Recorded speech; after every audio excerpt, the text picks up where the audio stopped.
अगर आप दुख समुदय को, दुख कारण को अपने बल पर हटाया जा सकता है तो दुख निर्वृत्त की अवस्था जरूर होंगी, उसको भी देखना है, वो भी एक तथ्य है।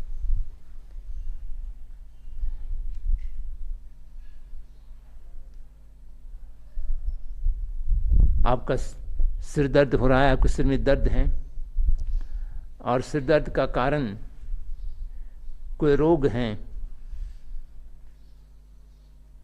पित्त के कुपित हो गए हो या वात वृद्धि हो गए हो तो वो समझ लेते हैं, तो तत्काल उसकी औषधि ले लेते हैं ठीक करने का। तो औषधि लेने के बाद सिर दर्द खत्म होगा, ये सामने रहता है, जानते हैं। तो उसी तरह से सभी दुखों की जो कारण हैं, समुदाय हैं, वो मनुष्य की पुरुषार्थ से नष्ट किया जा सकता है, ये देखना बहुत महत्वपूर्ण है। फिर हम किस दूसरे के ऊपर आश्रित नहीं रह जाते हैं। अंग्रेज में सेल्फ कॉन्फिडेंस के शब्द बहुत उपयोग करते हैं ना। अमुक व्यक्ति में सेल्फ कॉन्फिडेंस नहीं है, अमुक व्यक्ति बहुत सेल्फ कॉन्फिडेंट हैं। सेल्फ कॉन्फिडेंट का अर्थ केवल इतना है कि व्यक्ति अपने क्षमता जाने कि अपने प्रयास से इस चीज़ को उत्पन्न किया जा सकता है और इस चीज़ को नष्ट किया जा सकता है, ये देखना, इसकी दृष्टि रहना, यह सही माने में सेल्फ कॉन्फिडेंस है। यह सेल्फ कॉन्फिडेंस तब तक नहीं होगा जब तक अब उस तथ्य को नहीं देखेंगे, दुख समुदाय की रूप क्या है और वो कहाँ से उत्पन्न होता है। वह रूप अनित्य हैं और मैंने स्वयं उसको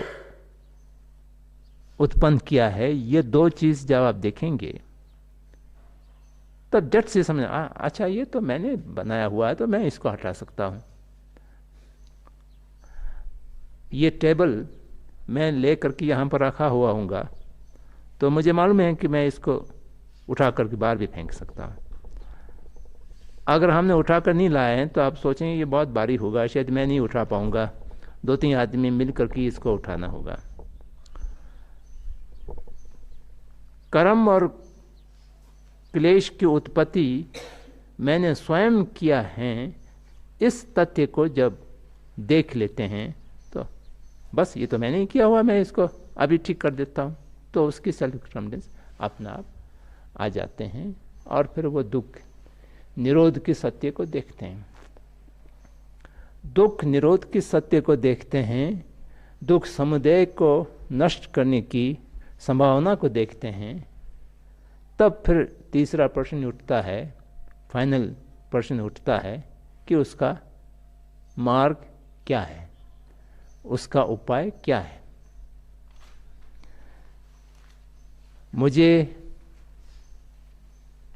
दुख समुदाय को नष्ट करना है और ये नष्ट करना केवल निष्क्रिय होकर के बैठने से, कोई कर्म उत्पन्न ना करके बैठने से तो होने वाला नहीं है। देखने में निष्क्रिय हो भी जाए तो उसकी मानसिक गतिविधियां बराबर चलते रहते हैं, उनकी कल्पना कभी बंद नहीं होता है। तो इसलिए जब तक जो क्लेशों का मूल स्रोत हैं, मूल कारण हैं अविद्या। अविद्या के अर्थ केवल इतना है कि जिस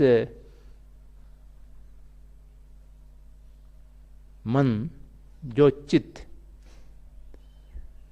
यथार्थ को नहीं देखते हैं। यथार्थ के अर्थ सारे वस्तु किस रूप में अस्तित्व में हैं, इस पर बहुत बड़ा भ्रम होता है। स्व को आत्माधारणा की, स्व के अनुभव को आत्माधारण के रूप में भ्रमित हो जाते हैं और प्रतीत समुत्पन्न वस्तुओं को स्थूल और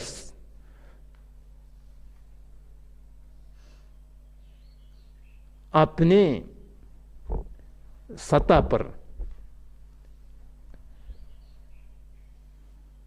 होने की जो भ्रम होता है, ये अविद्या है, ये अज्ञान है। जब तक इसको ना हटाया जाए तब तक राग और द्वेष का अंत होने वाला नहीं है। ये रियलाइजेशन होता है, इसकी बोध हो जाता है। ये बोध होता है तो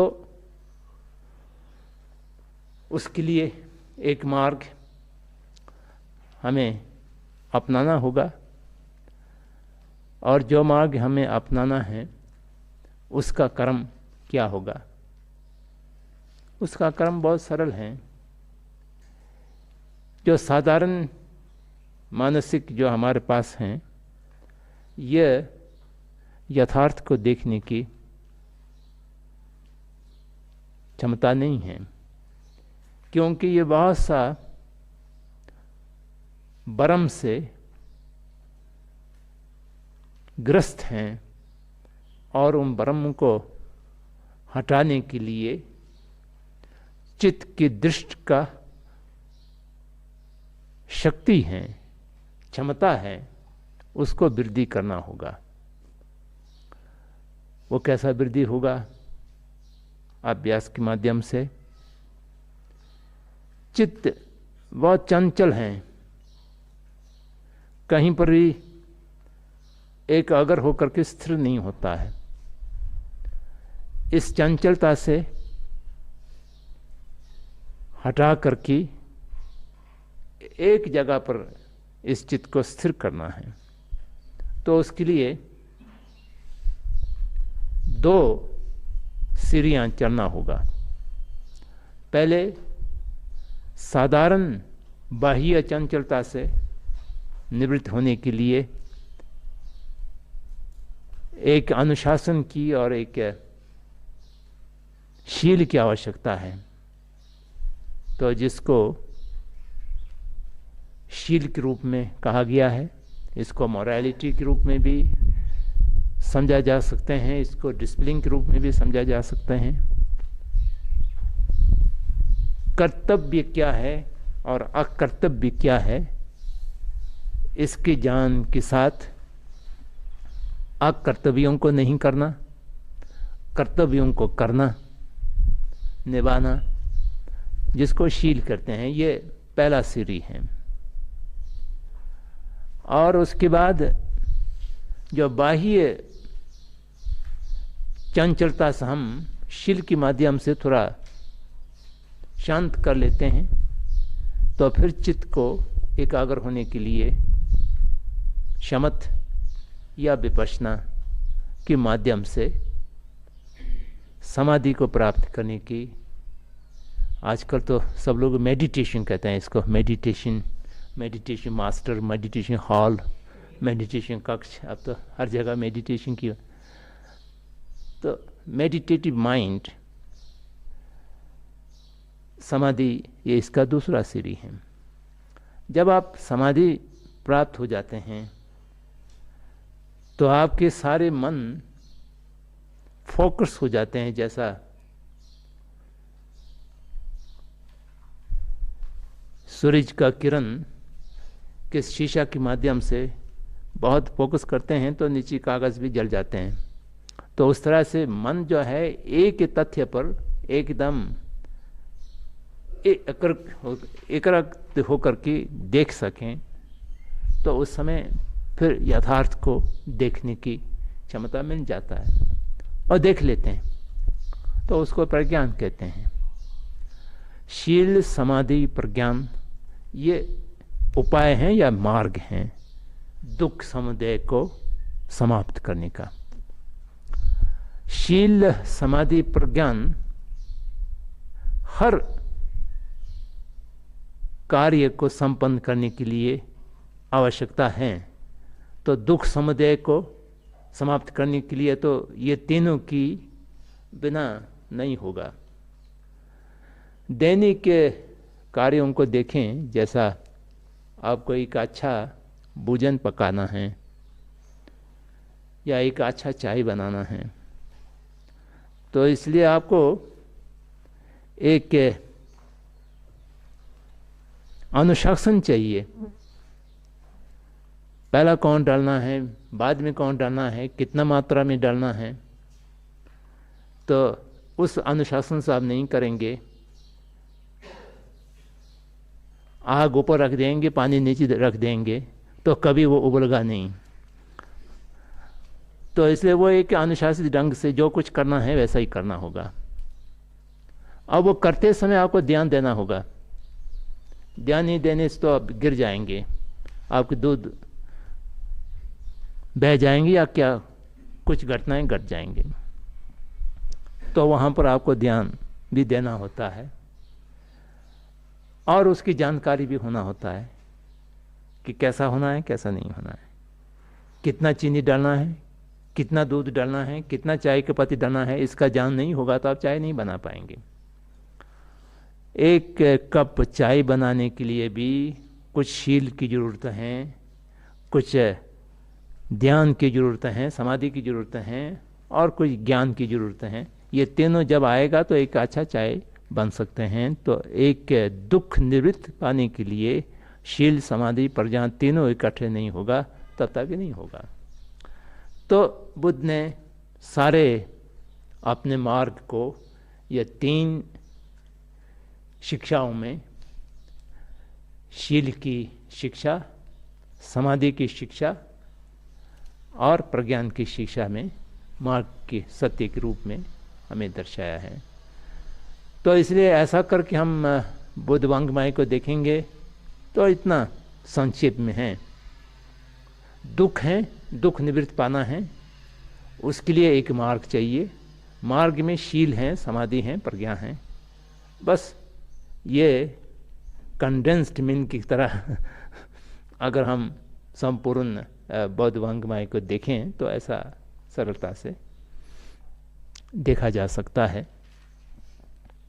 तो ये तथ्य को वह एक बिना कोई काल्पनिक की, बिना कोई रहस्य की,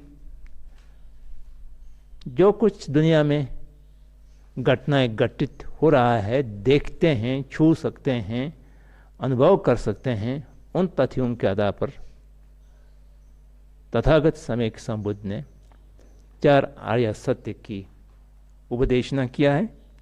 और उस उपदेशना को अगर हम अपने जीवन में उतारें तो जीवन सरल हो सकता है, सफल हो सकता है और अर्थपूर्ण हो सकता है। कोई धार्मिक व्यक्ति नहीं भी हो, एकदम आजकल की भाषा में सेकुलर कहते हैं, सेकुलर आदमी, कोई सेकुलर आदमी भी जीवन को सही ढंग से जीना चाहें तो ये चार तथ्यों को देख लें। दुख एक तथ्य है। अगर वो दुख निवृत्त बहुत बड़ा नहीं भी पाना चाहते हो तो तत्कालिक रूप से दुख कारण को जान लेंगे और उसके निवारण को जान लेंगे तो छोटे मोटे दुख, यही कि जीवन के दुख अपना आप हटा सकते हैं। और अपना आप हटा सकते हैं यह जाना बहुत जरूर है। अगर ये नहीं जानेंगे तो कहीं कहीं पर भ्रम हो सकता है।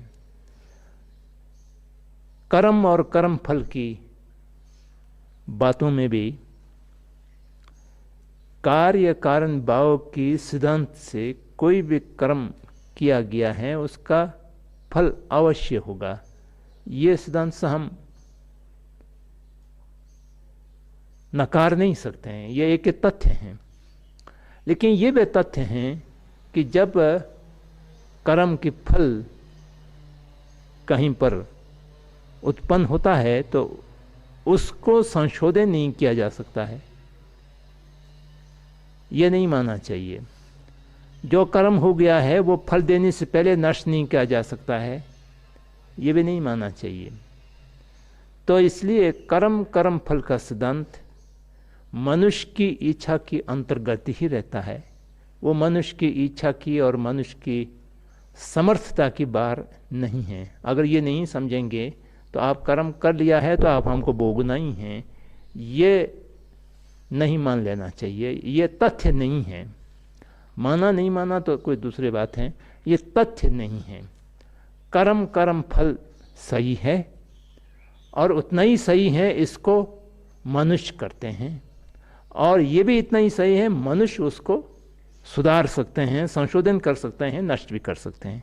ये सारा मनुष्य की अपने बस में है। ये एक बहुत बड़ा तथ्य है, इसको कभी नहीं भूलना चाहिए।